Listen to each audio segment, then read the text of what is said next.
Buonasera a tutti, sono Ferdinando Gottardo di Edicom Edizioni e vi do il benvenuto a questo webinar che, come vedete dalla slide, è dedicato al consolidamento strutturale dei solai esistenti. Parleremo in particolare di quelli che sono gli interventi sulle partizioni orizzontali con calcestruzzi leggeri strutturali, materiali compositi, FRP e FRCM. Relatori di oggi sono due tecnici di Laterlite, che è l'azienda con la quale stiamo portando avanti un ciclo di webinar in queste settimane dedicate a diverse tecnologie, diverse soluzioni progettuali per solai, Vespai e quant'altro. E vi preannuncio già che un prossimo appuntamento ci sarà anche la prossima settimana, e in cui parleremo del rinforzo strutturale di elementi in calcestruzzo e muratura. Oggi invece ci concentreremo, come detto, su quelle che sono le tecniche di rinforzo dei solai e vi presento i due relatori che sono, inizio dalle donne, quindi dall'ingegnere Federica Caldoso e l'ingegnere Edoardo Pettinari. Ci parleranno rispettivamente degli interventi sui solai all'estradosso e all'intradosso e anche dei sistemi antisfondellamento. Durante tutto il webinar vi ricordo come sempre che potete porre delle domande in diretta ai nostri relatori digitandole, scrivendole quindi nel pannello alle domande alla vostra destra, nel pannello di GoToWebinar. Io vedrò di raccoglierle man mano e porle poi ai nostri relatori, così da dare risposta ai vostri quesiti, ai vostri dubbi o richieste di chiarimento riguardo agli argomenti trattati oggi. Vi ricordo anche che successivamente alla fine del webinar riceverete una mail con il link dal quale scaricare le slide delle presentazioni che vedrete oggi. A questo punto direi che ci siamo, attendiamo ancora qualcuno, ma per non far aspettare chi ormai si è già collegato, direi che possiamo già partire e inizierà l'ingegnere Edoardo Pettinari con la prima parte, concentrandosi su quelli che sono gli interventi all'estradosso del solaio. Prego Edoardo, puoi iniziare. Grazie, buonasera a tutti da parte mia e benvenuti. Vediamo quello che ci aspetta questa serata, quindi farò una breve introduzione su quelli che sono gli edifici in muratura in calcestruzzo armato, in particolar modo quali sono i problemi globali e poi ci concentreremo su quelli di tipo locale e quindi a livello di orizzontamento e quindi di solaio e vediamo quali sono le criticità, le problematiche, come affrontarli e le tecnologie che Laterlite mette in campo per poter risolvere questi problemi. In particolar modo vedremo con me gli interventi di rinforzo all'estradosso, quindi mediante la tecnica della soletta mista collaborante, mentre invece con la mia collega l'ingegner Caldoso vedremo una breve introduzione su quelli che sono i materiali compositi, in particolar modo tecnologie FRP ed FRCM e come queste possano essere applicate al rinforzo dei solai all'intradosso. Infine ci sarà un breve focus per quanto riguarda i solai in laterocemento per quello che è il problema legato all'antisfondellamento delle pignate in laterizio. Partiamo e vediamo innanzitutto quelli che sono i comportamenti degli edifici in muratura. Allora, la maggior parte delle costruzioni, degli edifici presenti sul nostro territorio nazionale, circa il 60%, è sostanzialmente stato costruito prima degli anni 70, quindi prima dell'avvento sostanzialmente delle prime normative antisismiche. Inoltre vertono in uno stato comunque pessimo o comunque mediocre e anche la tipologia, la tessitura muraria può presentare anche una scarsa qualità. Possiamo qui vedere in questa immagine quello che si intende, diciamo, realizzare, ovvero quello che l'obiettivo principale è quello sostanzialmente di far collaborare gli orizzontamenti con quelli che sono gli elementi strutturali verticali, soprattutto nel caso di azioni orizzontali, quindi fuori dal piano, come ad esempio le azioni sismiche, dobbiamo cercare un modo per poter ripartire questa azione dal piano orizzontale appunto agli elementi strutturali verticali e molto spesso negli edifici in muratura, almeno quelli costruiti appunto come ho detto prima degli anni 70, sono carenti di questi elementi costruttivi. Infatti possiamo vedere come esistono sostanzialmente i meccanismi di primo modo, quindi quelli legati sostanzialmente ad azioni fuori dal piano, che quindi mi provocano, ad esempio, come in questa immagine, il ribaltamento della facciata o comunque il ribaltamento di una porzione di esse, oppure il problema della flessione orizzontale, quindi la mancanza di un'opportuna cordolatura con le spinte che non vengono adeguatamente diciamo assorbite appunto dalla mancanza di un opportuno cordolo. Ovviamente altri problemi tipici che sono legati al mondo delle costruzioni in muratura sono chiaramente anche le azioni del piano. Qui vediamo alcuni esempi che invece sono legati alla qualità, alla tessitura muraria, in particolar modo alle murature a sacco o comunque a quelle murature che presentano due paramenti che sono sostanzialmente scollegati tra loro. E vediamo come delle azioni sismiche possono danneggiare, causando il ribaltamento ad esempio del solo pannello esterno. Inoltre il ruolo del soglio diventa fondamentale perché in caso di azione sismica, come vediamo in questo caso, si viene a creare quello che è sostanzialmente un effetto di martellamento che può sostanzialmente espellere appunto verso l'esterno il secondo paramento che dovrebbe essere quello di rivestimento e che non è efficacemente collegato al primo, ovviamente quello interno. Altri meccanismi locali di collasso sono sicuramente quelli che riguardano il cantonale degli edifici e con esso le relative pareti ortogonali, come si può vedere in queste immagini degli eventi sismici che hanno colpito l'Italia centrale negli anni recenti. Per quanto riguarda invece i meccanismi di danno negli edifici in CA, li vedremo marginalmente, li vedremo nel dettaglio nel webinar di settimana prossima. Vediamo come il ruolo fondamentale sia quello di rinforzare prevalentemente nodi d'angolo esterni, pilastri e travi, in maniera da incrementare quella che è la duttilità della struttura. Vedremo poi appunto, come ho già detto, nel corso del webinar della prossima settimana come questi elementi possano essere diciamo rinforzati tramite le tecniche dell'incamiciatura, con l'utilizzo di opportune placche metalliche e quant'altro. Quello su cui ci concentreremo invece questa sera sarà appunto il rinforzo delle travi, più in generale dei travetti, dei solai in laterocemento. Quindi brevemente quali sono gli obiettivi da raggiungere? Innanzitutto per le costruzioni in muratura è quello di creare un diaframma rigido di piano e questo appunto può essere fatto mediante la tecnica della soletta mista collaborante, quindi con un intervento di rinforzo all'estradosso, un opportuno sistema di connessioni laterali per fare in modo di collaborare la parte orizzontale con quelli che sono gli elementi strutturali verticali e quindi andare a creare il famoso effetto scatolare che vi ho illustrato precedentemente. Altri diciamo, obiettivi che non c'entrano con il webinar di questa sera, ma sono in ogni caso l'incremento della capacità del pannello anche nei confronti delle azioni sismiche e non solo, e per quanto riguarda archi e volte, quindi ciò che esula appunto da questa sera, comunque il contenimento delle spinte e il consolidamento di queste, tipicamente che avviene mediante materiali compositi a basso spessore.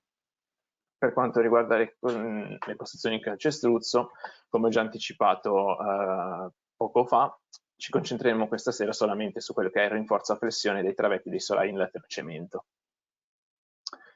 Entriamo quindi nel vivo del webinar di questa sera e vediamo anzitutto quali sono le diverse tipologie di solai esistenti. Innanzitutto possiamo sostanzialmente suddividerle in quelle che sono tre grandi macrocategorie.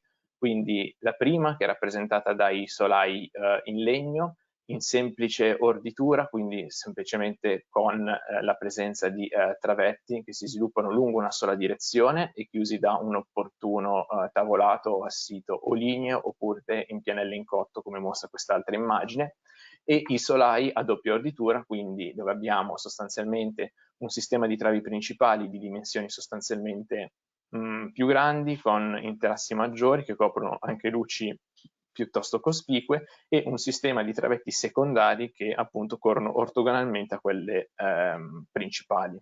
Abbiamo poi il mondo dei solai in acciaio, tipicamente costituito da putrelle ed elementi di riempimento quali voltine, tavelloni e quant'altro. Vedremo poi nel dettaglio alcuni esempi. E infine il mondo legato ai solai in laterocemento. Soprattutto in questo caso non bisogna pensare al classico solaio laterocemento moderno, quindi con un travetto ben definito, le pignate di alleggerimento opportunamente armato e quant'altro, ma per lo più, soprattutto quelli che erano gli anni tra gli anni 30 e gli anni 50, erano praticamente diffusi soprattutto le pignate armate, come in questo caso i cosiddetti solai tipo SAP, quindi che non presentavano un vero e proprio travetto, le armature venivano inserite all'interno di queste tasche opportunamente create e riempite con delle malte cementizie. Qui vediamo un altro esempio di un solaio tipo bausta che veniva utilizzato a partire dagli anni 50. Vedremo poi come possono anche essere consolidati quelli che sono solai di tipo prefabbricato, chiaramente che c'entrano ben poco con quelli che sono i solai moderni tipo Predal, ma che vengono riconosciuti nei solai tipo Varese. Vedremo anche in questo caso degli opportuni esempi. Partendo dai solai in legno, innanzitutto, in generale per tutti i tipi di solaio, possiamo vedere come le criticità siano legate o da un punto di vista strutturale, quindi all'intera struttura, allo schema statico scelto, eccetera, oppure criticità che sono tipiche del materiale stesso che viene utilizzato. Nel caso del legno possiamo qui vedere nell'immagine sottostante come il materiale sia fortemente igroscopico e quindi sensibile all'umidità, e quindi nel caso dei solai in legno importante è cercare di isolare adeguatamente le nicchie dove appunto alloggiano i travetti. Qui possiamo vedere appunto un degrado che è diciamo associato a questo fenomeno. Gli altri tipi di criticità sono ovviamente dovuti ai carichi portanti che questi orizzontamenti devono sopportare, in particolar modo il fenomeno delle vibrazioni, soprattutto della deformazione flessionale in mezzeria, sono quelli che maggiormente interessano questi tipi di solaio, e vediamo appunto come questi possano essere superati. Appunto le criticità, quindi quelle che sono sostanzialmente le caratteristiche del materiale, ricordando appunto che è un materiale fortemente igroscopico. Dal punto di vista dei solai esistenti possiamo vedere come quelli maggiormente diffusi e che sono oggetto appunto di consolidamento sono sostanzialmente solai in legno di conifera o di latifoglia. Non è stato aggiunto volontariamente quelli che sono i solai in legno lamellare, appunto perché tendenzialmente sono quelli di nuova realizzazione, quindi ben difficilmente sono chiaramente da consolidare, essendo di tipo moderno. Passiamo a vedere quindi quelli che sono i solai in acciaio. Vediamo che a livello diciamo di criticità sono sostanzialmente molto simili, vengono comunque accomunati con quelli in legno, sono sicuramente il problema appunto che presentano agli appoggi innanzitutto, e i problemi dal punto di vista flessionale molto spesso sono comunque profili metallici che presentano intrassi molto grandi e anche luci considerevoli, quindi soggette appunto a fenomeni di deformazione e di vibrazioni non indifferenti. Sicuramente anche la tipologia di acciaio gioca un ruolo fondamentale. In passato, vediamo qui a partire dalla fine dell'Ottocento sostanzialmente, che le tipologie di acciaio disponibili sono tantissime, e addirittura in passato avevano un elevato tenore di carbonio, quindi erano più simili a una ghisa che a un vero e proprio acciaio inteso in senso moderno. Ecco le principali criticità, come vi ho appena detto, sono sostanzialmente molto simili a quelle che caratterizzano i solai in legno, quindi il problema sicuramente agli appoggi, in questo caso che riguarderà anche la qualità muraria della nicchia appunto in cui viene alloggiata la putrella, e i problemi legati quindi alle deformazioni e ai carichi che il solaio deve sopportare. Per quanto riguarda i solai in laterocemento, qui abbiamo appunto sostanzialmente ci scontriamo con quella che è una categoria molto ampia. Partiamo appunto dai solai sostanzialmente in laterizio armato come i solai SAP di cui ho parlato prima, qui addirittura il cosiddetto solaio prefabbricato degli anni 40, degli anni 50, che è costituito quindi da questi travetti denominati varese, quindi con un'anima molto sottile e delle opportune tabelle di chiusura poste sostanzialmente su queste piccole ali che venivano appositamente create. Ovviamente, tanto per citarne alcuni dei più importanti, avevamo anche solai tipo Sapal, Steamip, Excelsior, ce ne sono talmente tanti e per ciascuno di questi sono state create anche degli opportuni sistemi di connessioni diverse dalla classica connessione meccanica. Quindi passiamo a vedere quelli che sono sostanzialmente i motivi per cui è necessario rinforzare un orizzontamento e quindi un solaio. Innanzitutto i primi due punti, quindi l'insufficiente capacità portante nei confronti dei carichi statici e le deformazioni e vibrazioni. Questi appunto riguardano per lo più un rinforzo dal punto di vista quindi statico. Vediamo che per poter ovviare a questo problema abbiamo o tecniche di intervento all'intradosso mediante la soletta mista collaborante, quindi un sistema di connettori meccanici e il getto di una soletta integrativa in calcestruzzo. Importante e fondamentale è il ruolo delle connessioni meccaniche in quanto assorbono gli sforzi di taglio e sono necessarie appunto per garantire la monoliticità della struttura. Diversamente, un solaio non opportunamente connesso, i materiali lavorerebbero, diciamo, singolarmente, uno isolato dall'altro, e nel caso per esempio di un solaio in legno o comunque di un solaio in acciaio, vediamo come gettare senza un opportuno sistema di connessione, senza puntellare, il materiale avrebbe, diciamo, all'inizio il peso e quindi andrebbe a deformare ulteriormente quello che è il solaio esistente. Oppure abbiamo tecniche di intervento all'intradosso, in questo caso abbiamo un solaio in laterocemento e l'utilizzo di un sistema FRCM, quindi sostanzialmente una rete accoppiata in questo caso ad un'opportuna malta tecnica a base cementizia. La differenza sostanzialmente dei due sistemi, entrambi sicuramente mi garantiscono un aumento della portata, quindi sicuramente un aumento della resistenza. Il primo caso però che mi permette anche di aumentare l'inerzia e quindi anche la rigidezza della struttura. Infine, il terzo punto, soprattutto nei riguardi dei carichi dinamici, quindi soprattutto nelle azioni del sisma, è il ruolo fondamentale che giocano le connessioni con le murature perimetrali, per creare appunto quello che è l'effetto scatolare. Innanzitutto vediamo come anche il ruolo della leggerezza è assolutamente un ruolo chiave per poter raggiungere questi obiettivi.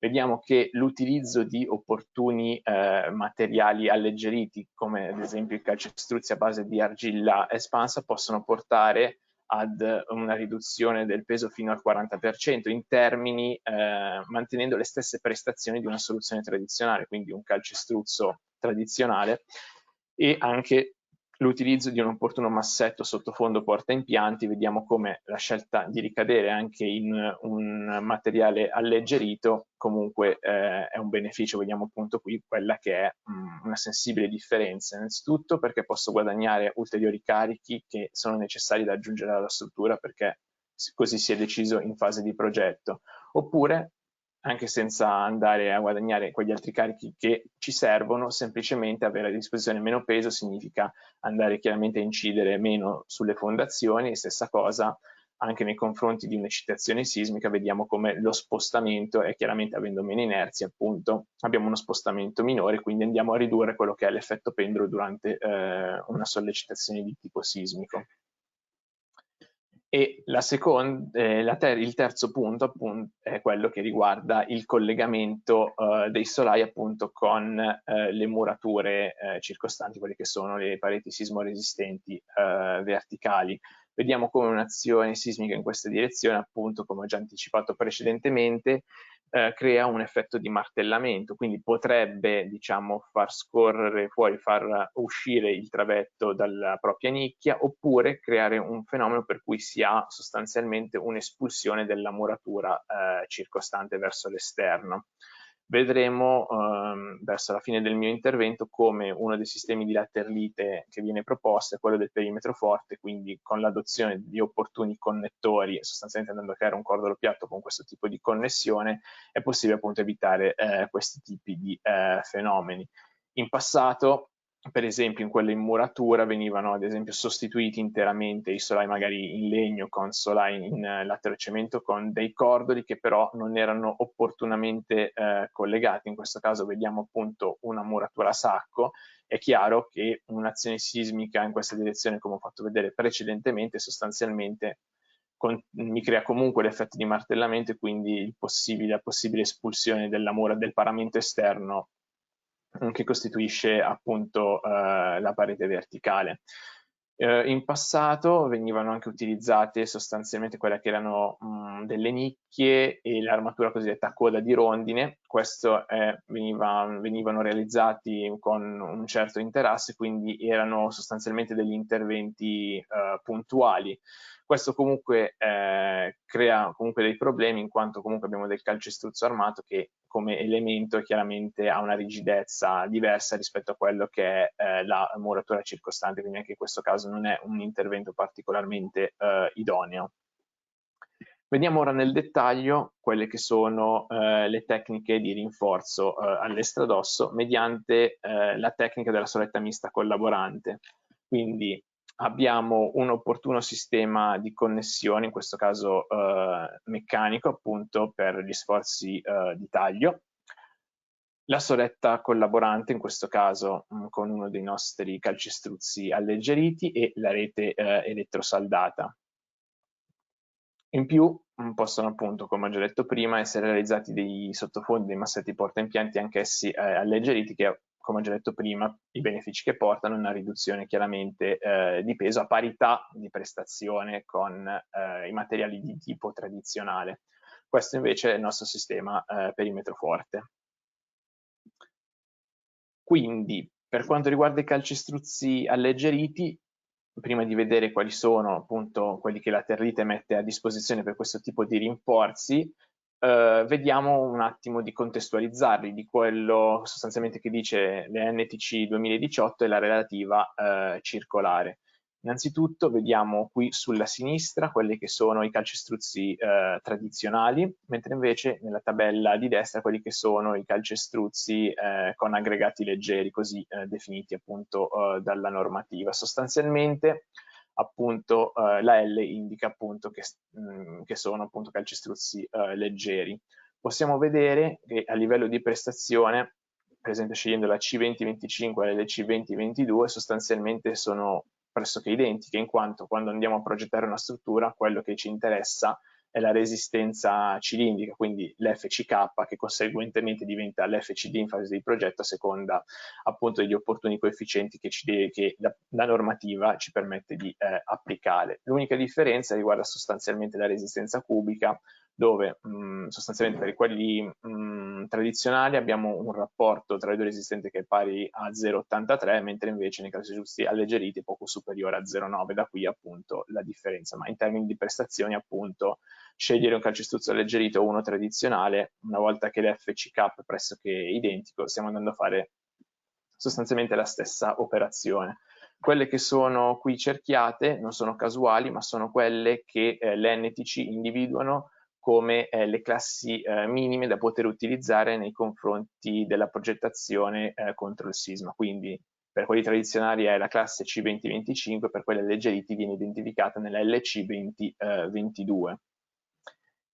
Vediamo che un altro tipo di classificazione dei calcestruzzi non è solamente appunto dal punto di vista delle caratteristiche meccaniche, ma è anche quella sostanzialmente del peso specifico, quindi della densità. In particolar modo vediamo che vengono classificati calcestruzzi strutturali tutti quelli che hanno una densità superiore a 1400 kg al metro cubo.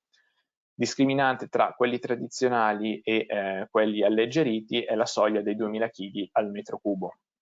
Vediamo qui di fianco quelli che sono diciamo, i principali calcestruzzi che la Terlite mette a disposizione sul mercato. Si tratta di calcestruzzi alleggeriti appunto a base di argilla espansa, premiscelati in sacco. abbiamo diverse soluzioni, da quella che è la più leggera, quindi che ha un peso specifico a secco di 1400 kg al metro cubo, fino ad arrivare a quelli con densità di 1800 kg al metro cubo. Partiamo sostanzialmente da una classe LC2022, quindi adatti nei confronti di progettazione nei confronti delle azioni sismiche. Passiamo poi quindi a un RCK di 35 per quanto riguarda il 1600, oppure più pesanti il 1800 fino all'RCK di 45 megapascal.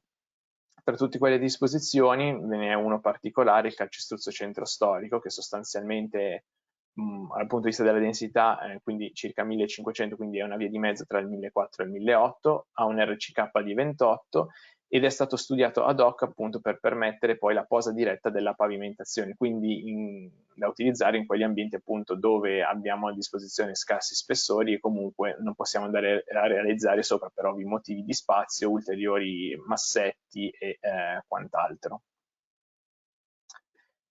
Per quanto riguarda invece il sistema di connessione meccanico, è stato sviluppato assieme all'Università degli Studi di Trieste questo particolare sistema di connessione che prevede un prisma a cuneo che è dotato di 2 asole e di un foro. Sostanzialmente la particolare forma permette un maggiore ingranamento con quello che è il calcestruzzo della soletta collaborante che viene gettato in opera, quindi mi migliora sostanzialmente porta ad un'ottimale trasmissione delle azioni di taglio, mentre le asole e il foro presente servono per installare opportunamente le viti del sistema di connessione. In particolar modo le 2 asole mi permettono l'inserimento ad hoc della vita a 45 gradi per il rinforzo dei solai in legno, mentre invece per il foro viene utilizzato per i solai in acciaio e in calcestruzzo. Vediamo che per ciascun tipo di supporto quello che cambia è sostanzialmente la vite. In tutti e 3 i casi si tratta comunque di viti autofilettanti. Nel caso dei solai in acciaio e in calcestruzzo andrà realizzato anche un opportuno preforo e poi si inserisce la vite autofilettante. Per quanto riguarda invece i sistemi di consolidamento dei solai in legno, diciamo che essendo una vite autofilettante anche a secco, può non essere fatto il preforo. Questo chiaramente vale soprattutto per legni soprattutto teneri. In generale comunque, anche se non obbligatorio, comunque noi consigliamo fortemente un preforo magari del 6 e poi giusto come guida per poi inserire opportunamente la vite a 45 gradi. Vediamo qua un esempio di posa in opera su un solaio in legno in semplice orditura. Vediamo come i prismi vengono sostanzialmente rivolti con questa punta verso la mezzeria del solaio. Questo perché questi sistemi di connessione lavorano a taglio estrazione e permettono sicuramente una maggior stabilità della vite, quindi sostanzialmente evitano quello che può essere un fenomeno di rifollamento che è più tipico dei classici connettori a piolo installati in maniera verticale.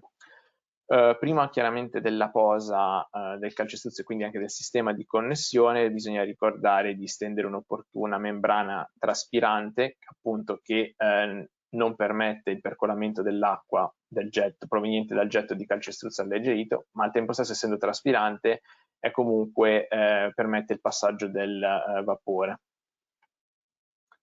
Analogamente per i solai in acciaio vediamo come il sistema centrostorico viene applicato, quindi sostanzialmente anche valgono le stesse regole di quello in legno. Diciamo qui la curiosità sostanzialmente legata a questa disposizione sfalsata rispetto all'asse, rispetto all'anima della putrella, sostanzialmente vengono installate sulle ali. Questo per lo più non dipende né da motivi progettuali né tantomeno di calcolo, ma semplicemente per questioni di operatività in fase di cantiere, in quanto lo spessore dell'ala è chiaramente inferiore rispetto a quello dell'anima e quindi questo mi permette in maniera agevole di realizzare il preforo e quindi poi inserire la vite autofilettante. Stesso discorso vale anche per i solai in laterocemento, in particolar modo qui vediamo la disposizione appunto sempre con la punta del prisma rivolta verso la mezzeria e osservazione importante, vediamo come vengono, per diciamo, ottimizzare il loro numero in opera, sostanzialmente vengono messi con un passo più fitto nei quarti estremi della trave, chiaramente dove la sollecitazione di taglio è maggiore, e poi con un passo meno ravvicinato, quindi più rado, verso la mezzeria del solaio. Per quanto riguarda i solai in laterocemento, è chiaro che c'è una criticità che è legata a quella che è la dimensione sostanzialmente del travetto esistente di calcestruzzo. Chiaramente i solai moderni in laterocemento hanno comunque un bel travetto definito, un opportuno interasse, un'opportuna armatura, quindi è comunque possibile installare un sistema di connessione. In passato, appunto, per le tipologie elencate precedentemente, soprattutto per quanto riguarda i solai tipo SAP dove non esiste un vero e proprio travetto, inserire un connettore meccanico è chiaramente controproducente. Vediamo ad esempio nel nostro caso che il sistema connettore centrostorico calcestruzzo può essere messo in opera solamente quando la base del travetto è di almeno 8 cm oppure di 7 cm con una cappetta esistente di almeno 2 cm. In caso contrario, il cono di rottura andrebbe ad intercettare quelle che sono le pignatte, quindi la parte sostanzialmente fragile di questo solaio, e quindi potrebbe provocare quello che è il tipico fenomeno di sfondellamento dei solai in laterocemento.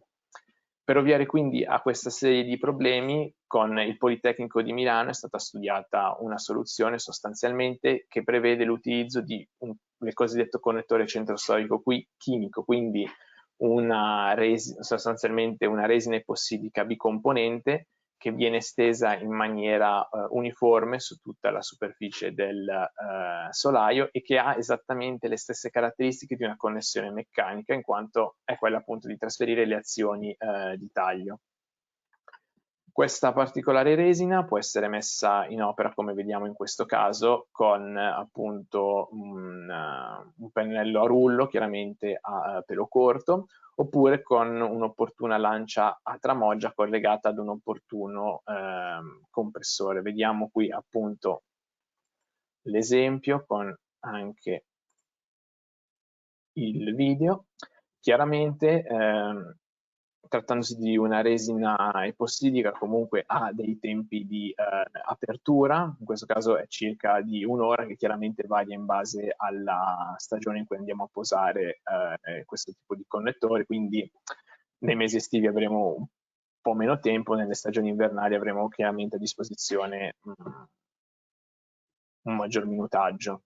Il calcestruzzo deve essere gettato fresco su fresco, quindi una volta che si procede appunto per zone a stendere il connettore chimico, si procede poi con la stesura contemporanea anche del calcestruzzo, considerando appunto sempre i tempi di apertura. Ovviamente per poter adottare questo tipo di connessione è opportuno che la superficie del solaio sia adeguatamente preparata, quindi che non sia polverosa, eliminare le eventuali parti che si stanno staccando, e comunque la consistenza deve essere sostanzialmente in buone condizioni.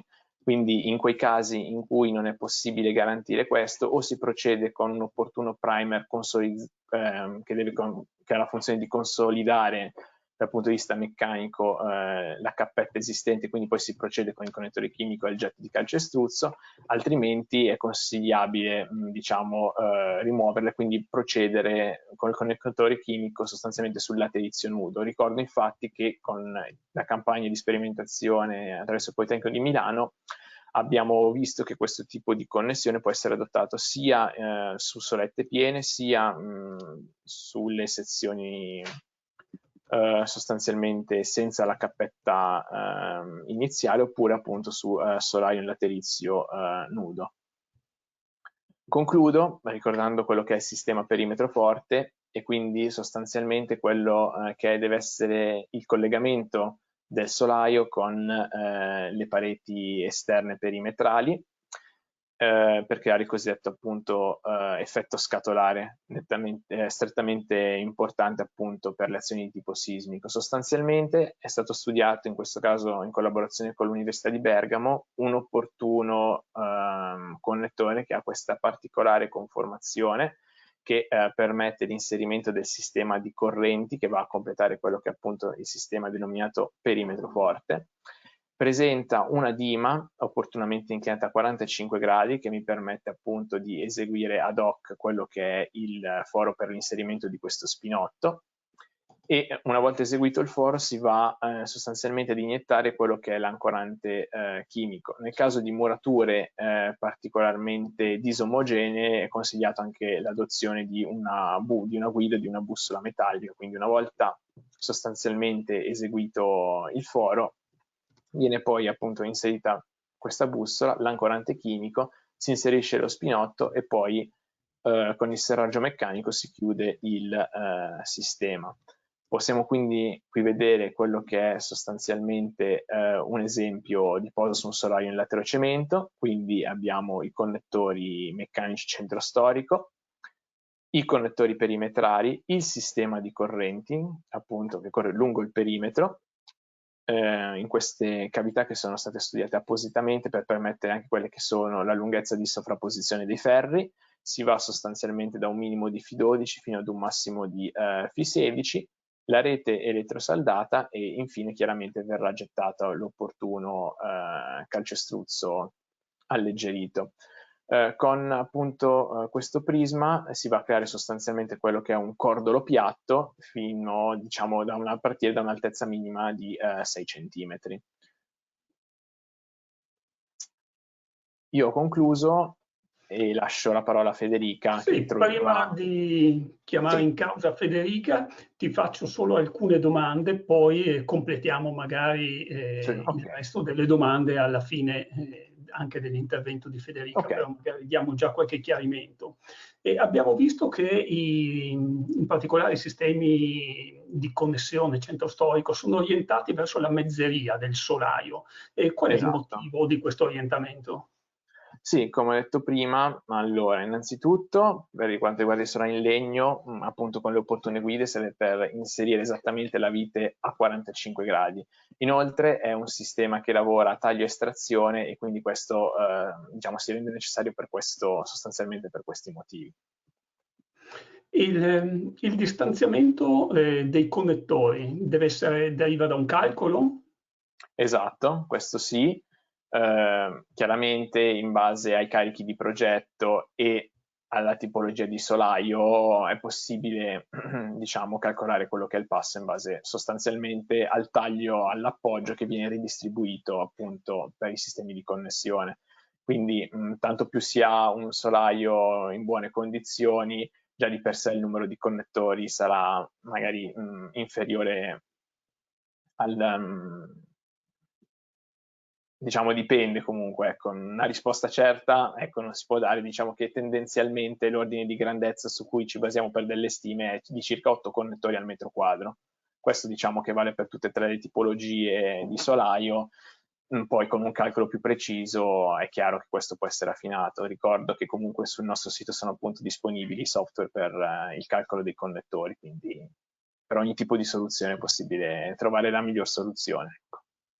Ancora una domanda che invece riguarda la durabilità nel tempo della connessione.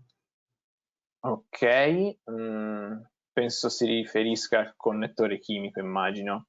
Sì, Sì, allora, da quando diciamo è in commercio non vi sono stati particolari problemi. È un prodotto che è dotato di marcatura CE, quindi per il suo ciclo di qualificazione c'è la propria norma armonizzata, la UNI EN. Per quanto riguarda la durabilità, stiamo comunque anche mettendo in campo una serie di campagne di sperimentazione, in quanto comunque si tratta di una resina epossidica e quindi diciamo che avremo poi successivamente degli opportuni risultati sulla durabilità con opportune prove di invecchiamento e quant'altro, però ad oggi non ha dato nessun problema in tal senso.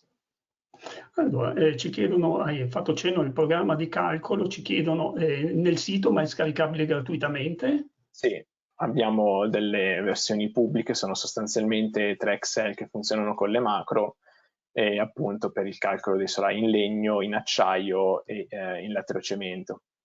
Poi ovviamente abbiamo anche il nostro servizio di ufficio tecnico che vi può anche aiutare nell'adottare la soluzione migliore e a fornirvi assistenza anche in tal senso.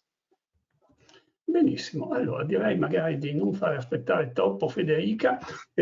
Ho raccolto comunque anche le altre domande, per cui do un preavviso alle persone che ho raccolto le domande, le completiamo alla fine, ma visto che abbiamo un inquadramento oggi che riguarda gli interventi sui solai con tecniche diverse, ma alcuni argomenti magari sono interrelati, completiamo, diciamo, la trattazione prima di dare risposta poi a tutti gli quesiti arrivati. Allora, passiamo quindi alla seconda parte con Federica Cardoso, che tratterà appunto invece gli interventi sui solai esistenti, ma con la tecnica diciamo, di intervento all'intradosso. Grazie. Federica, ti assegno la condivisione dello schermo anche. Grazie.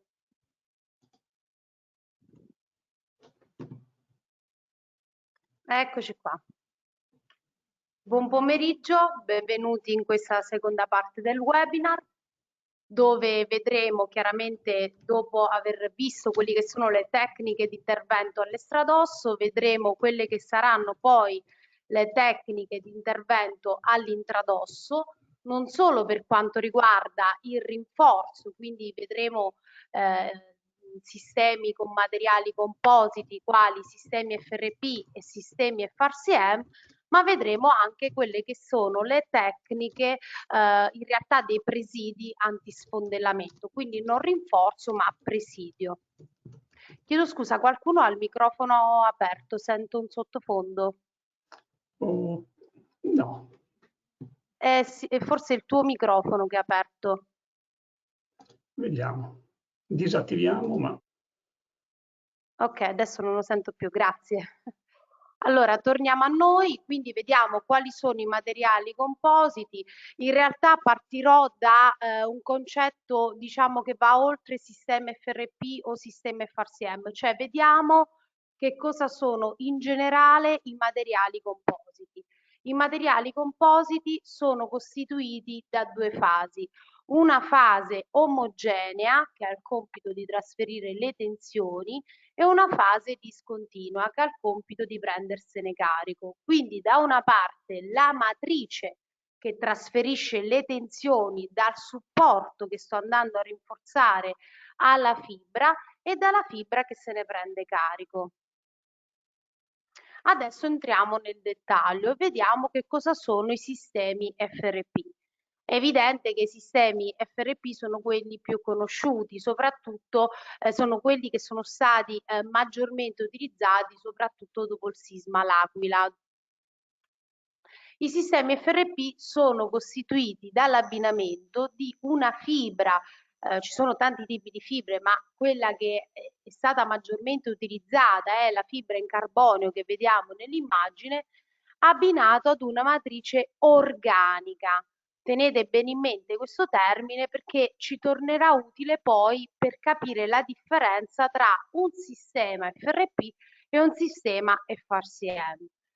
Matrice organica, quindi sostanzialmente una resina. Diciamo che la fibra si presenta sotto diverse forme, abbiamo i nastri, abbiamo le barre e quelle che sono in realtà più utilizzate per il rinforzo dei travetti del solaio, che sono le lamine. Come già anticipato prima, chiaramente le lamine sono gli elementi del sistema FRP che sono maggiormente utilizzati per il rinforzo all'intradosso del solaio. Ricordo che il rinforzo all'intradosso del solaio è un rinforzo che riguarda l'elemento travetto. I sistemi, in realtà tutti i materiali compositi, quindi sia sistema FRP che sistema FRCM, hanno diversi vantaggi rispetto soprattutto a quelle che sono le tecniche tradizionali che vedremo nelle slide successive. Vantaggi in termini di leggerezza, perché sono sistemi con uno spessore molto basso, ma anche in termini di resistenze. Sono in grado di incrementare le resistenze meccaniche dell'elemento che vanno a rinforzare senza incrementare le rigidezze. Questo proprio perché hanno uno spessore molto basso e sono sistemi che resistono alla corrosione, soprattutto se paragonati alle tecniche tradizionali. Come vengono applicati questi sistemi? Chiaramente dopo un'opportuna preparazione della superficie che vedremo poi nel dettaglio, viene applicato un primer epossidico, dopodiché il giorno dopo viene applicata una resina epossidica, il tessuto, altra resina epossidica e a conclusione del ciclo viene applicato uno spolvero di sabbia asciutta. A cosa serve? Serve a creare, diciamo, quella superficie scabra atta poi ad ospitare eventuali finiture e protezioni di questo sistema. Perché vi parlo di protezione? Perché il CNR di T200, che è la linea guida di progettazione di questi sistemi, al paragrafo 3.5.1 dice: si sconsiglia l'impiego di materiali FRP in presenza di temperature di esercizio superiori a quella di transizione vetrosa ridotta di 15 gradi. Se del caso, devono essere previsti protettivi con funzione di isolanti termici. Che cosa significa quello che ho detto? Soprattutto che cos'è la temperatura di transizione vetrosa. Allora, la temperatura di transizione vetrosa è la temperatura oltre il quale il sistema inizia a perdere efficacia perché inizia a staccarsi dal supporto. La matrice ha un ruolo molto importante, abbiamo detto che trasferisce le tensioni, quindi diciamo nel momento in cui viene meno questa adesione, viene meno il contributo da parte della fibra del rinforzo.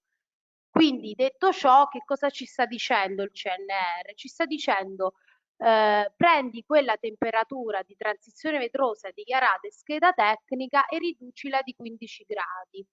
Per esempio, faccio un esempio con numeri un po' estremi ma che fanno capire. La mia la temperatura di transizione vetrosa è 45 gradi.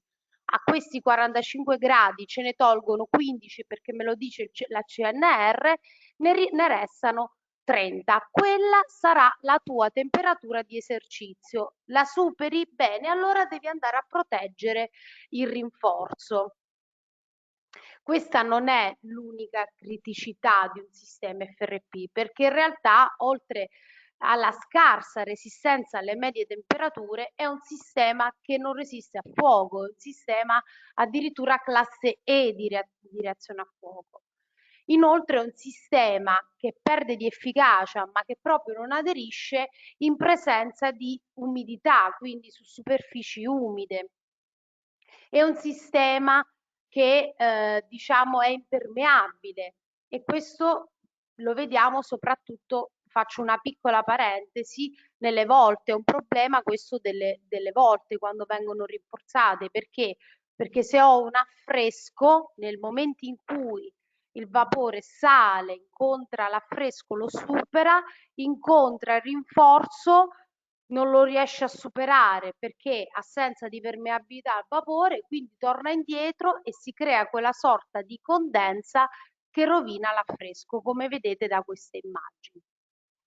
Altra criticità è il suo comportamento, cioè un legame costitutivo con rottura di tipo fragile, cioè lineare con rottura improvvisa. E questo il significato, la problematica di questo tipo di comportamento, per questa cosa vi faccio vedere un video di un piccolo esperimento che abbiamo fatto. E poi è diciamo in ultimo ma non per importanza, è di difficile applicazione, cioè è necessario che il posatore sia specializzato e attrezzato anche, mi sento di dire. Da qui un'evoluzione, ovvero i sistemi FRCM, cioè quando viene, diciamo, si ha l'abbinamento di una fibra ad una matrice inorganica questa volta. Quindi vi ricordate, prima ho detto tenete bene in mente il termine organica, perché se da una parte io ho il sistema FRP con una matrice organica, quindi sostanzialmente una resina. Da quest'altra parte ho un sistema FRCM con una matrice inorganica, quindi sostanzialmente una malta tecnica la chiamiamo noi, perché Ruregold, che ricordo è un'azienda del gruppo Laterlite che si occupa di rinforzi strutturali, ha due tipi di malte, una studiata per il rinforzo di supporti in muratura, l'altra studiata per il rinforzo di supporti in calcestruzzo armato. A queste due malte Ruregold associa due tipologie di reti in fibra di PBO e reti in fibra di carbonio, che si presentano sotto forma di tessuti unidirezionali, bidirezionali, bilanciate e non, chiaramente con diverse grammature, chiaramente a seconda delle esigenze progettuali. Che cos'è il PBO? Il PBO è, diciamo, innanzitutto è acronimo di poliparafenile benzobisoxazolo ed è la fibra che ha le migliori prestazioni meccaniche rispetto, come vedete dal grafico, alle fibre associate a questa tipologia di sistema, quindi di sistema FRCM. Per fare un confronto con il carbonio, che diciamo è la fibra con le prestazioni maggiori, il PBO ha una resistenza a trazione maggiore del 20% e un modulo elastico maggiore del 15% rispetto alla fibra in carbonio. Chiaramente tutti quelli che erano, con il cambio di matrice vediamo che tutte quelle che erano delle criticità del sistema FRP, che sostanzialmente non erano legate alla fibra ma erano legate alla matrice, nel sistema FRCM sono dei vantaggi, perché sono dei sistemi applicabili su supporti umidi, anzi io devo andare a inumidire il supporto prima di applicare il rinforzo.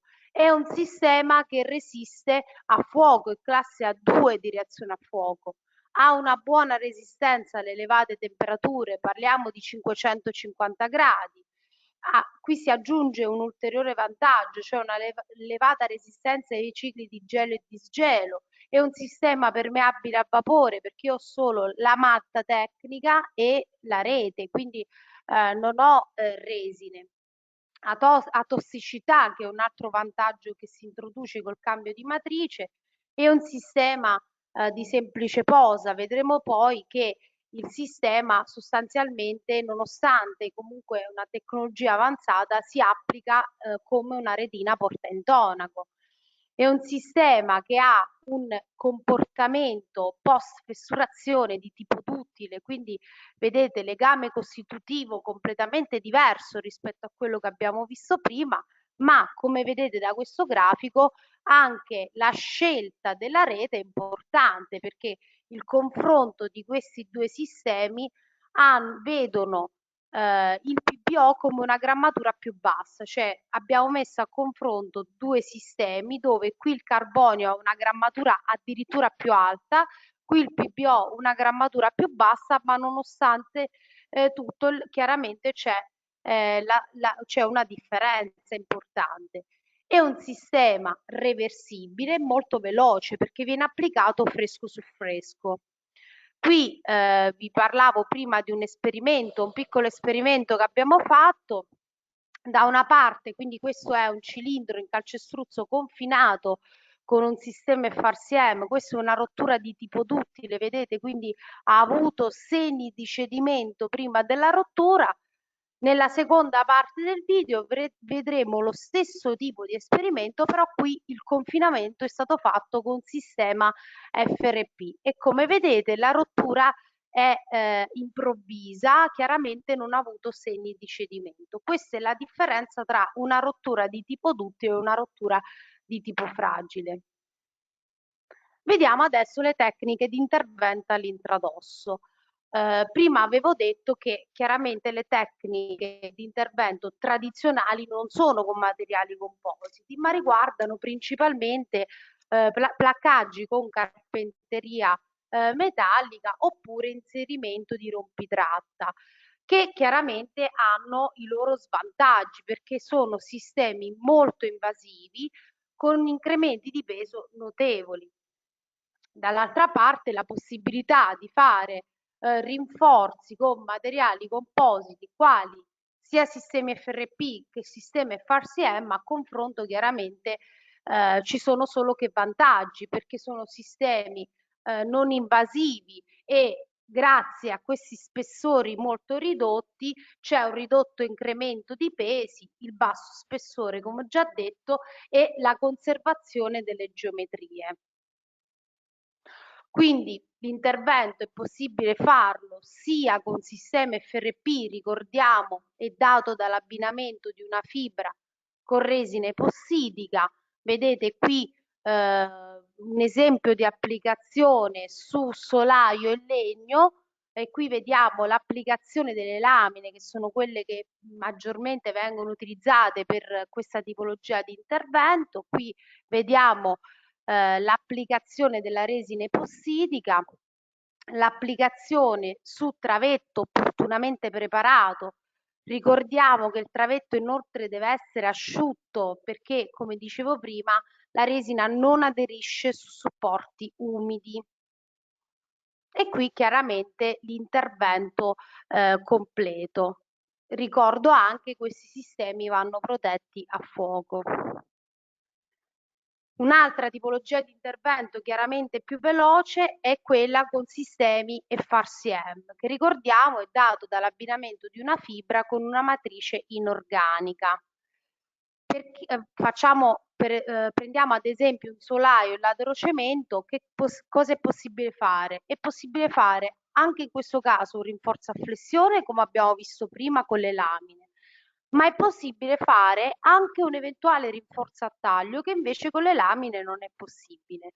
Il rinforzo a taglio dei travetti sul solaio, il laterocemento, è un rinforzo, è un intervento abbastanza raro, però è un intervento che a volte è necessario. Mi sento anche di dire che è un intervento abbastanza invasivo, perché significa rompere la parte di laterizio. Per questo diciamo spesso non viene praticata, ma viene diciamo praticato maggiormente un rinforzo a flessione.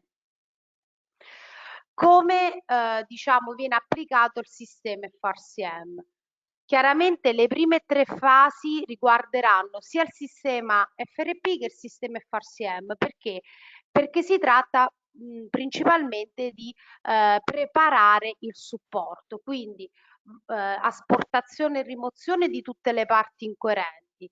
Chiaramente vado a pulire i ferri, vado a passivare i ferri e ripristino la superficie, quindi vado a ricostruire il travetto con malta di tipo R4.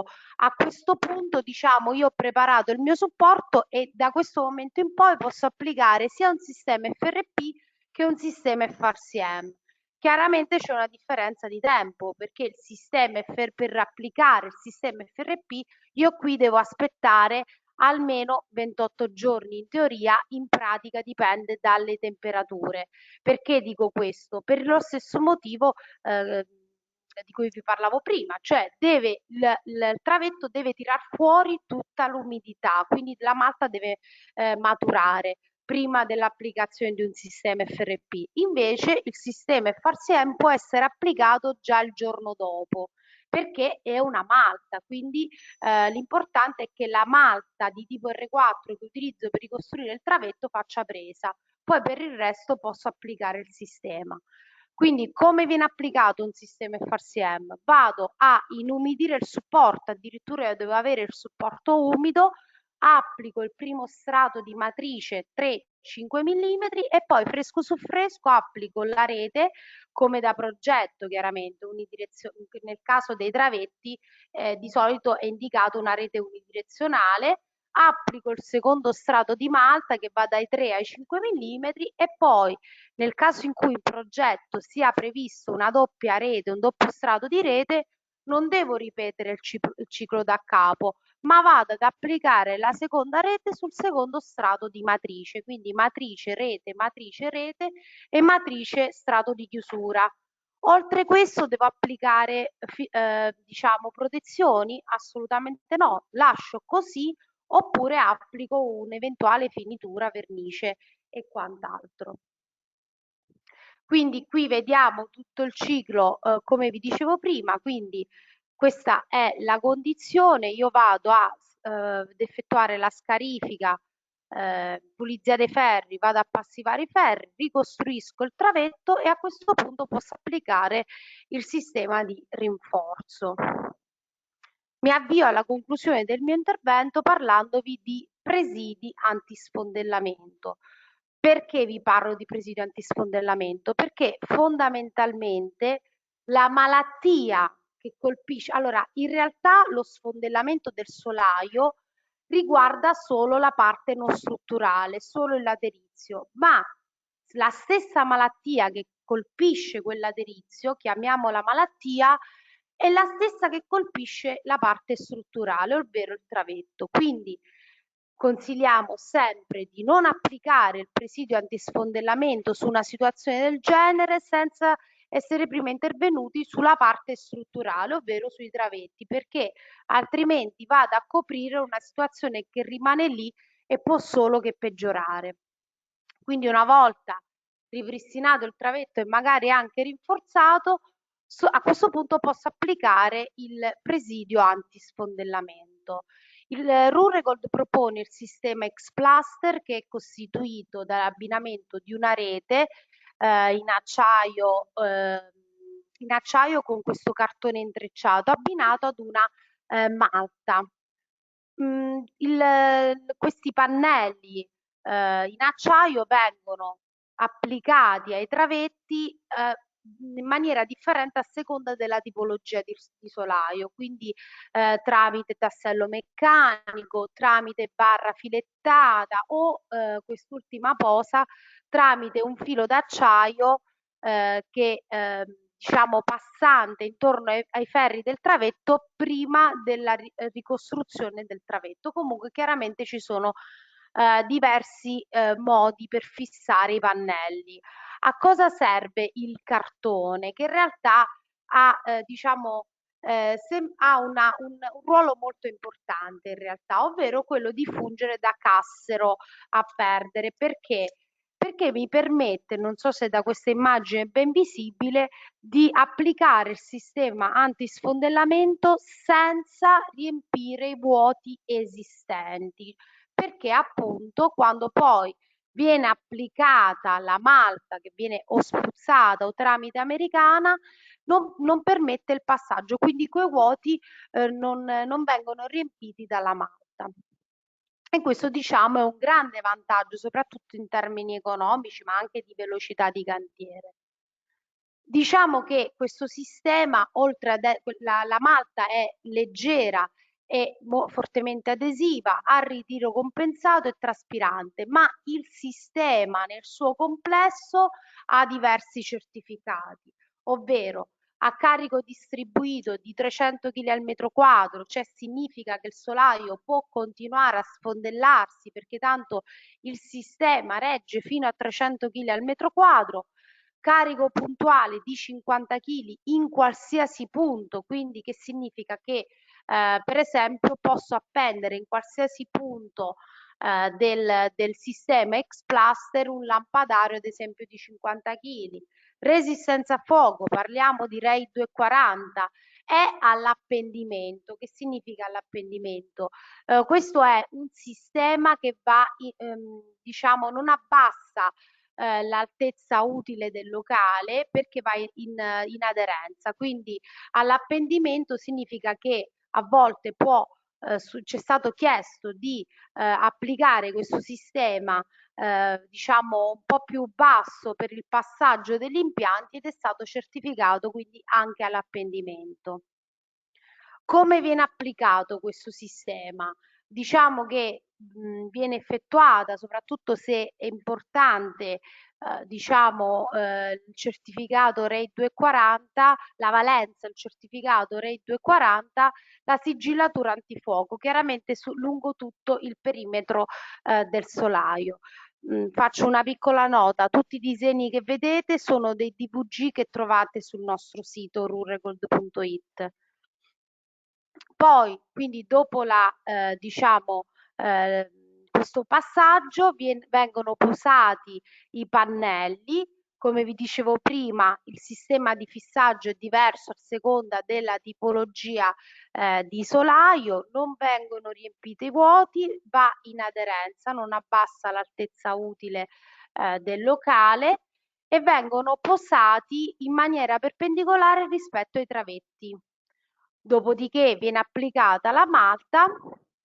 Qui vediamo il dettaglio della posa della rete, perché chiaramente sono dei pannelli, quindi diciamo, per collegare i vari pannelli c'è bisogno di una sovrapposizione di due maglie, sia in un verso che nell'altro. Chiaramente dove è presente il cartone viene tolto prima di fare la sovrapposizione. Concludo il mio intervento ricordando i servizi di assistenza tecnica, tutto il gruppo, la Derlite, ma chiaramente anche Ruregold offre servizi di assistenza tecnica dalla scelta e definizione della miglior soluzione tecnica, progettazione e dimensionamento dei rinforzi, DVG, voci di capitolato, analisi dei prezzi, supporto normativo e certificazioni delle soluzioni. Io ho concluso il mio intervento e passo la parola al collega. Grazie. Allora, richiamiamo anche Edoardo Pettinari. Voglio rimanere, se vuoi, Federica, su questa slide, così chi ha necessità magari di avere i vostri contatti può direttamente vederli qui. E vediamo di rispondere a una serie di domande che ho raccolto anche durante il tuo intervento. Innanzitutto, parliamo delle ultime cose che hai mostrato, cioè i sistemi antisfondellamento. Il sistema, abbiamo visto ad esempio dei solai in cui c'erano degli evidenti buchi negli elementi in laterizio. Questi vanno, diciamo, chiusi, va ripristinato il fondo, diciamo, del solaio? Allora, prendo una slide, scusa, faccio un passo indietro, eccola qua. Allora, diciamo che proprio uno dei vantaggi di questo sistema rispetto, diciamo, ai diversi sistemi antisfondellamento è proprio questo, cioè quello di non dover riempire vuoti. Cioè, i vuoti possono rimanere così, perché diciamo a cosa serve di solito riempire vuoti? Serve per fare un'eventuale rasatura, finitura e quant'altro, perché altrimenti cosa succede? Questi sono dei presidi, quindi non devono appesantire. Nel momento in cui io trovo un vuoto oltre un'eventuale rete che vado ad applicare, è evidente che vado, diciamo, a riempire questi vuoti con la malta e quindi vado ad appesantire. La presenza del cartone è fondamentale perché mi permette anche di guadagnare tempo, non solo, diciamo, economia, perché comunque non acquisto niente per riempire quei vuoti, non utilizzo materiali per riempire quei vuoti. E quindi questo cartone funge da cassero a perdere, che contrasta proprio, soprattutto quando questa malta viene spruzzata, il passaggio della malta che rimane quindi oltre il cartone, i vuoti rimangono appunto vuoti, quindi non c'è bisogno di riempirli. Il sistema X-Plast può essere utilizzato anche come rinforzo? Allora, diciamo che questi sono dei presidi. Allora, tutto ciò che io faccio all'intradosso, se l'obiettivo è quello di creare un diaframma di piano, l'intervento deve essere sempre all'estradosso. Io non posso irrigidire il solaio con un intervento all'intradosso. Questa è una domanda sinceramente che mi aspettavo, perché di solito il problema fondamentale è la signora Maria che abita al piano di sopra, cioè l'esigenza di creare di diaframma di piano, però di avere diciamo un'altra committenza che abita al piano superiore. Purtroppo l'unico modo per andare a irrigidire il solaio è dall'estradosso. Dall'intradosso qualsiasi intervento faccio con sistema FRP e FARSIEM o sono sistemi di rinforzo dove incremento le resistenze degli elementi che vado a rinforzare, quindi il travetto. Il sistema X-Plaster è solo un presidio, quindi non incrementa resistenze e non irrigidisce il solaio, che da una parte è anche un vantaggio, cioè poter utilizzare questo sistema come stessi utilizzando un controsoffitto, ecco. Però un controsoffitto che mi dà delle caratteristiche maggiori. E ci chiedono se questa soluzione è anche compatibile con diciamo, gli interventi in zona sismica. Sì, certo, è compatibile con gli interventi in zona sismica, perché comunque sono soprattutto nel momento in cui io vado a intervenire sugli elementi, cioè non è lui il rinforzo, quindi ed è importante che dove viene agganciato sia in buone condizioni. Quindi ecco perché noi consigliamo sempre di ripristinare la situazione, magari anche rinforzare la situazione dei travetti, perché sono loro quelli che hanno, diciamo che hanno funzione di elemento strutturale, non questo sistema. Allora, c'è una domanda anche sulla finitura, quindi ci chiedono fra l'altro se puoi fare rivedere la slide in cui si vede proprio la malta che fuoriesce dai fogli del sistema. Ecco. E questa, diciamo, è la malta che poi deve essere tirata a frattazzo per realizzare, diciamo, la finitura?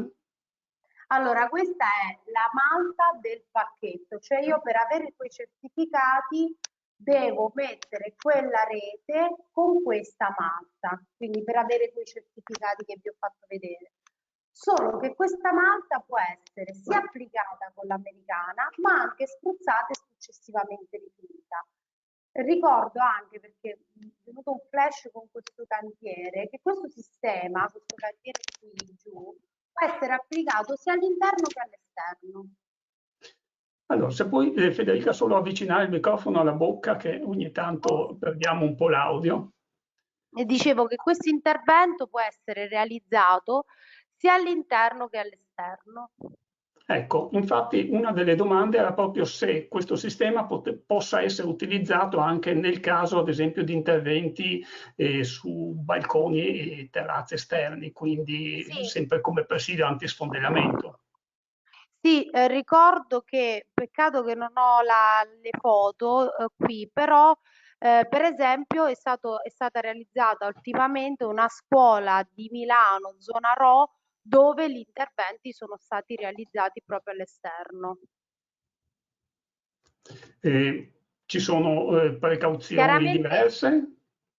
Scusa, chiudo perché mi è venuta in mente un'altra cosa collegata, un'altra informazione collegata a questa cosa. Chiaramente in base anche all'esposizione si sceglie il tipo di acciaio. È evidente che se ho, diciamo, un'esposizione su ambienti aggressivi, diciamo, mi oriento più su un acciaio inox. Ancora una domanda sul sistema X-Plaster, così forse chiudiamo, diciamo, questa parte. Il sistema X-Plaster può essere utilizzato, ci chiedono, anche per interventi localizzati che non interessano l'intero solaio?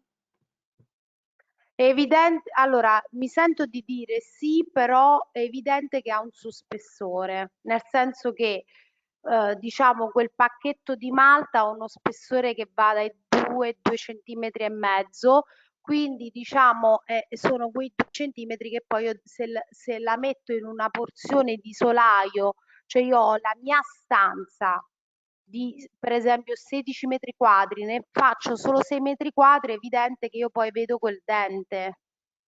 Okay, Però quindi anche lì se insomma faccio un passaggio in avanti, lì non vale la certificazione a fuoco perché non ho la possibilità di fare di sigillare, di fare questa sigillatura antifuoco lungo tutto il perimetro del solaio. non ce l'ho perché la sto mettendo in una sola porzione. Comunque non ha dei costi eccessivi, nel senso che eh, è un sistema che è fondamentalmente economico, poi casomai può scriverci a Infoleca e magari diamo dei dettagli di costi maggiori in maniera tale da capire anche il perché di questa domanda, quindi magari ci può anche porre all'attenzione, però mandarci un po' di materiale per capire meglio il dettaglio di questa domanda. Quindi comunque diciamo dobbiamo tener conto che negli interventi, se dovessimo avere altezze limitate o quant'altro, rubiamo solo diciamo un paio di centimetri Allora, all'intradosso. il sistema ha un paio di centimetri, quindi quando lo utilizzi solo in una porzione di solaio è evidente che io vedo quel dente. E poi c'è un'altra pecca che è quella di non poter fare la sigillatura antifuoco su tutto il perimetro, quindi diciamo non è garantita quella certificazione che invece prevede la sigillatura antifuoco lungo tutto il perimetro. Bene, invece per quanto riguarda i sistemi fibro rinforzati, allora nel caso dei sistemi a matrice cementizia, che spessore dobbiamo tenere in conto? Allora, ogni strato, prendo la slide. Allora, eccola qua. Allora, ogni strato di matrice ha uno spessore che va dai 3 ai 5 mm. Chiaramente è molto semplice da applicare perché l'importante è che l'operatore schiaccia e tira la matrice e si viene a creare uno spessore del primo strato di matrice di 3-5 mm. Quando faccio l'intervento con una sola rete, l'intervento quindi va dai 6 mm ai 10. Se invece in progetto è previsto un doppio strato di rinforzo, quindi io ho 3, 6, 9 mm oppure 5, 10, 15. Chiaramente dipende dalla manualità un po' dell'impresa, ma è difficile che riesca a superare i 5 mm. Quindi va dai 3 ai 5 mm ogni strato.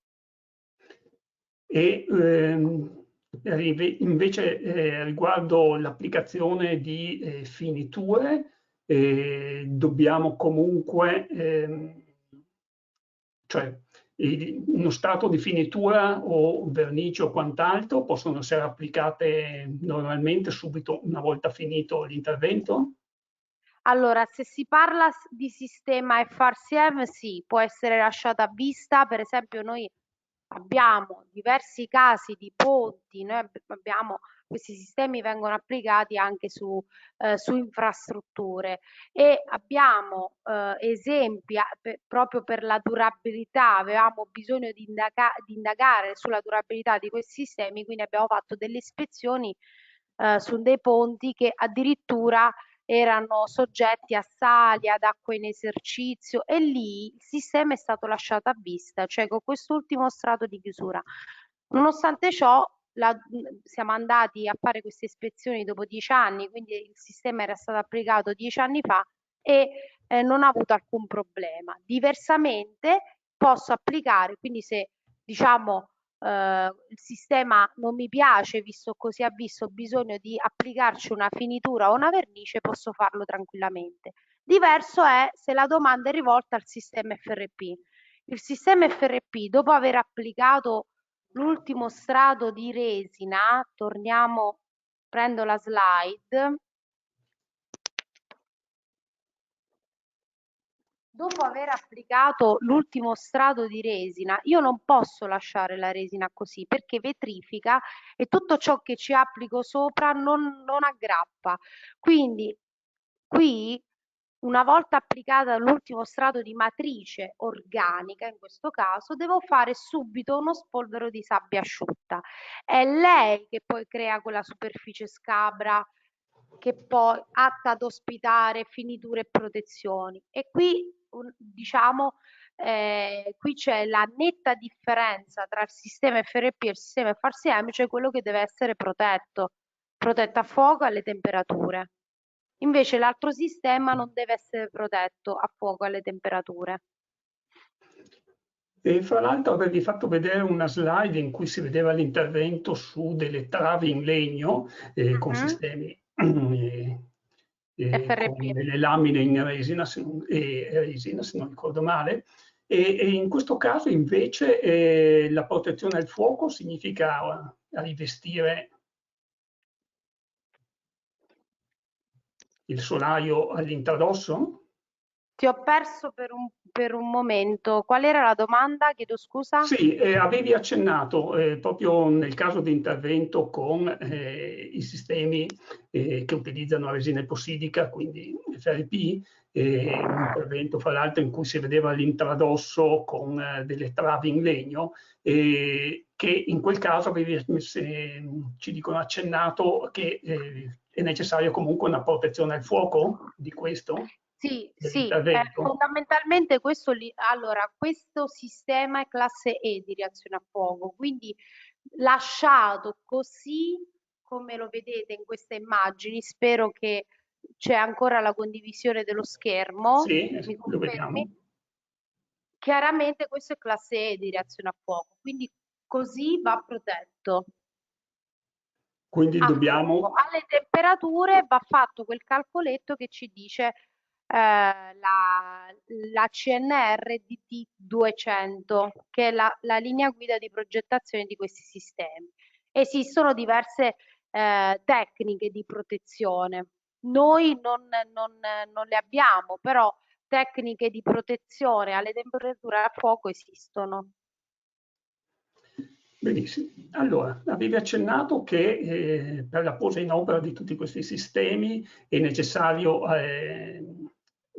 cioè avere della manodopera specializzata Sì, sì, perché allora per innanzitutto entrambe le attrezzata. soluzioni, sia, No, sia allora, quella a matrice cementizia. no, nel sistema con matrice organica, quindi resine, c'è bisogno dell'impresa specializzata che sappia, diciamo, quello che fa, soprattutto perché le resine sono bicomponenti e creano problemi a chi non le sa gestire, questo in generale, ma anche attrezzata, perché comunque stiamo maneggiando delle resine, quindi ci vogliono i giusti dispositivi di protezione individuali.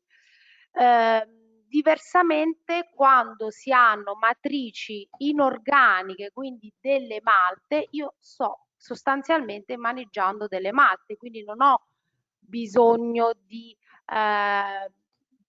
delle stesse protezioni che invece devo adottare per quando invece utilizzo le resine, quindi sistemi FRP, ma soprattutto consiste nell'inumidire il supporto, applicare il primo strato di malta, fresco su fresco, rete malta, è evidente che sto descrivendo l'applicazione praticamente di una retina porta intonaco. Quindi diciamo non ci vuole l'impresa specializzata, chiunque è in grado di fare questo tipo di intervento.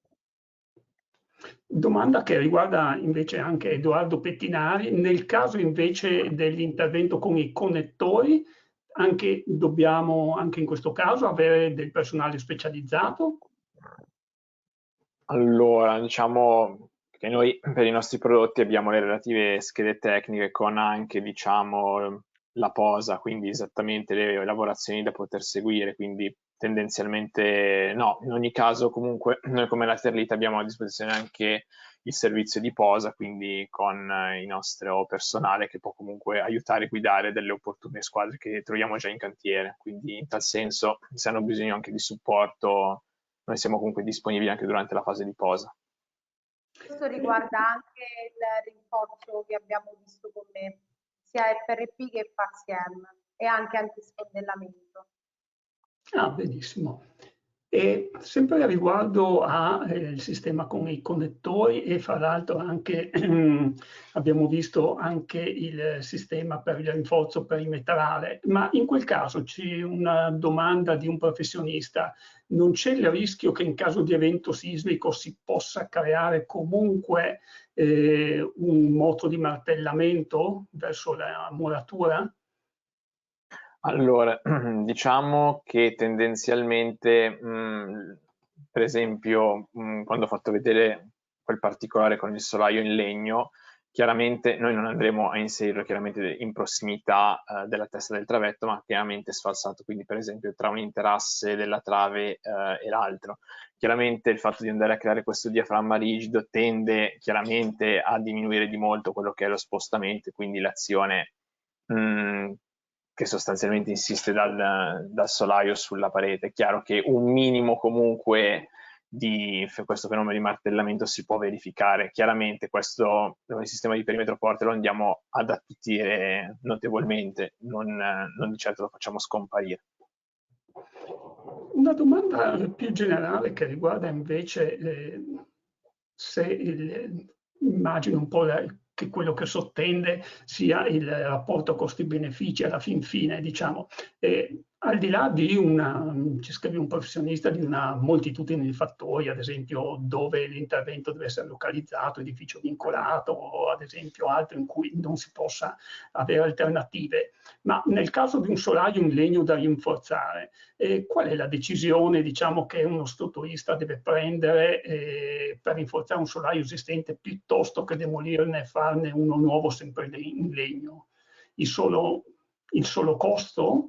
Cioè, si può vedere sicuramente il costo influisce sicuramente anche, diciamo, la situazione esistente, se il legno è in buone condizioni oppure se ha subito comunque delle deformazioni importanti, comunque anche dal punto di vista delle caratteristiche meccaniche residue, come si presenta è importante. Cioè, se abbiamo un solaio che ha una grave freccia, non so, di 10 cm, beh, a quel punto è chiaro che è meglio, diciamo, demolirlo e rifarlo nuovo per ovvi motivi. Quindi dipende anche molto dalla situazione, sicuramente i costi, ma deve essere ragionata la soluzione, ecco. E in caso di travi in legno compromesse, quindi con ad esempio aggredite da tarli o con evidente fissurature, fessure e altro, come si procede per il consolidamento? Ma diciamo che qui magari ci ricolleghiamo a quello che abbiamo detto poco fa, magari se è possibile in questo caso magari rifare il solaio è forse la scelta più opportuna. Quindi, perché un'altra domanda riguarda proprio il fatto che l'inserimento delle viti inclinate, ci scrive un professionista, possa impattare un po', diciamo, su quella che è la resistenza della trave in caso la trave abbia magari dei difetti o delle Sì, problematiche di qualche tipo. sì, diciamo che pensando appunto a una trave in semplice appoggio, questa come si deforma e come si propagano, diciamo, le fessure, la vita 45 tenderebbe un pochino a fungere anche da cerotta e tenerle assieme queste parti. È chiaro che la struttura non deve essere eccessivamente compromessa, è chiaro. E poi anche il numero di connettori che appunto viene opportunamente calcolato, come abbiamo detto nella prima parte, comunque deve essere in modo che comunque fuoriesca un passo che non sia totalmente comunque ravvicinato. Tendenzialmente il minimo è intorno ai 10 cm, ecco, un passo inferiore indica chiaramente che si sta andando verso una soluzione o con troppi cali o comunque una situazione che il solaio esistente già di per sé non porterebbe, e un rinforzo comunque attutirebbe solamente di poco questo beneficio, quindi anche in questo caso studiare al meglio la soluzione, magari per evitare di demolirlo, ma magari non gravare troppo, perché comunque si presenta in una determinata situazione questo solaio. Il perforo è sempre, diciamo, necessario o si può valutare se farlo? E in questo caso da cosa dipende? Dall'essenza, cioè dal tipo di legno o dalle Sì, condizioni della allora, trave? Allora, per quanto riguarda, diciamo, in generale il sistema connettore centro storico, chiaramente su solai in legno, quindi su solai metallici, quindi sulle putre sui solai in latrocemento, è sempre obbligatorio il preforo. Sui solai in legno, diciamo, si può valutare appunto se sia un legno particolarmente tenero, essendo comunque una vite autofilettante, potrebbe, diciamo, non essere necessario. Chiaramente poterla fare significa comunque avere una guida e quindi agevolare poi comunque la posa in opera. E per la stesura invece dei calcestruzzi strutturali leggeri applicati, viene utilizzato, cioè se è possibile utilizzare diciamo, un macchinario alto per stenderli, quindi anche pomparli ad esempio in quota. Esatto.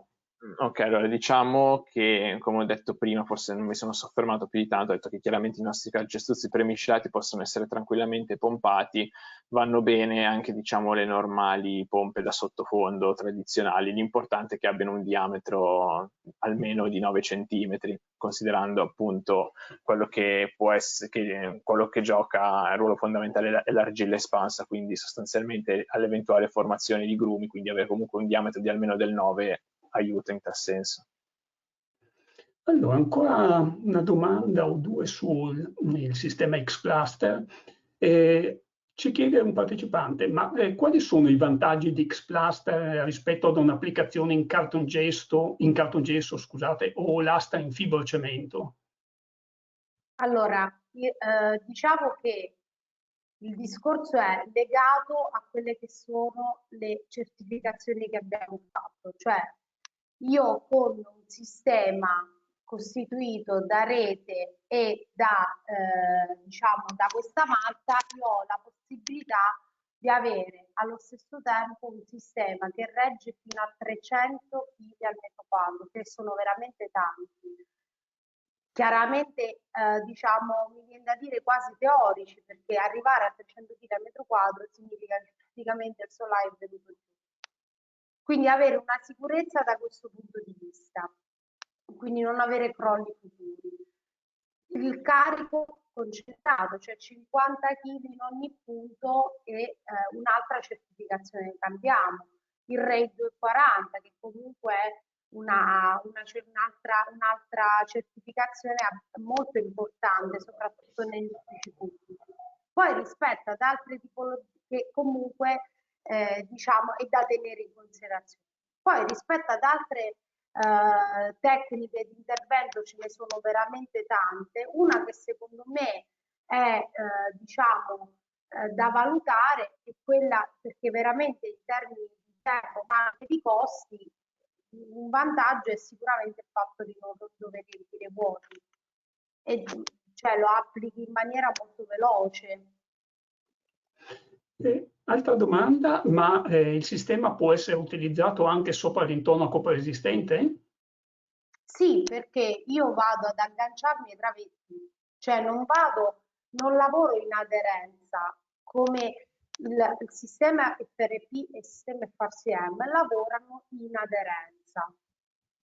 Quindi significa che devo arrivare al supporto, perché altrimenti io sistema aderisco all'intonaco, ma non so se l'intonaco aderisce al supporto e quindi lì lavoro in aderenza. Qui invece io lavoro per fissaggio meccanico praticamente al travetto o alla soletta, poi chiaramente, ma dipende dal tipo di solaio, ma sono tutti diciamo, io vi vado, che non lavorano, non tutti i sistemi che non lavorano per adesione e quindi posso tranquillamente lasciare l'intonaco a vista, lasciare così.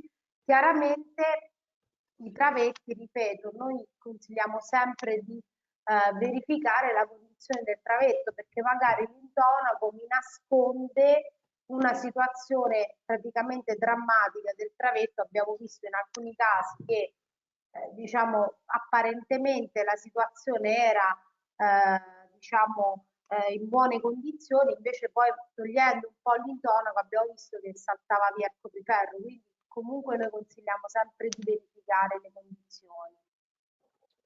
Un'ultima domanda che ci arriva. E la richiesta è come è fatta la sigillatura antifuoco. Quindi... Allora, noi non vendiamo quel sistema, però esistono altre aziende che vendono una sigillatura antifuoco, quindi va bene qualsiasi sigillatura antifuoco, chiaramente, che ha quella funzione. Benissimo. Credo che abbiamo risposto un po' a tutte le domande. Beh, ce n'è ancora una per la verità che arriva, diamo risposta anche a questa. Nel caso si voglia rinforzare una muratura portante esterna con sistemi a matrice cementizia, si può poi successivamente posare un cappotto termico, quindi procedere con un sistema di isolamento? Assolutamente sì, perché fondamentalmente non ho lo stesso problema che ho invece con gli FRP. Poi tra l'altro invito questo tecnico al prossimo webinar, perché comunque parleremo proprio di questo tema, cioè sistemi FRP e FARSIEM applicati su murature e cemento armato. Quindi vedremo anche questo.